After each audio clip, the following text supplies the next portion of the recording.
આગામી 7મી મે ગુજરાતમાં લોકસભાની ચૂંટણી માટે મતદાન કરવામાં આવશે ત્યારે મતદારોને જાગૃત કરવાના હેતુસર સુરતમાં અનોખી પહેલ કરવામાં આવી। વહીવટી પ્રશાસને એ જ પ્રયાસમાં લાગ્યું છે કે વધુમાં વધુ લોકો પોતાના મતાધિકારનો ઉપયોગ કરે અને આ માટે સરકારી તેમજ અર્ધ સરકારી મિલકતો પર મતદાન જાગૃતિ અંગેનું માર્ગદર્શન પૂરું પાડવામાં આવી રહ્યું છે, જેના ભાગરૂપે પહેલીવાર સુરતમાં 57 LED સ્ક્રીન પર મતદાન જાગૃતિ અંગે જાહેરાત પ્રદર્શિત થઈ રહી છે।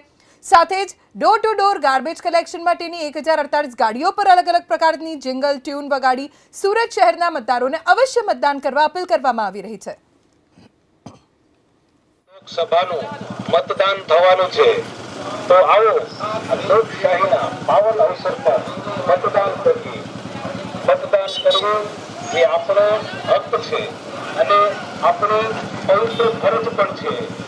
તો ચાલો આ પવિત્ર ફરજ બજાવવા તારીખ 7 મેના રોજ પરિવાર સહ મતદાન મથક પર જઈ મતદાન કરીએ।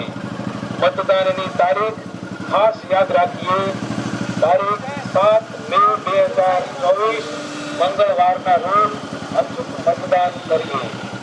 मतदान अचूक करिए અને હા, બીજા નાગરિકોને પણ મતદાન માટે જાગૃત કરીએ।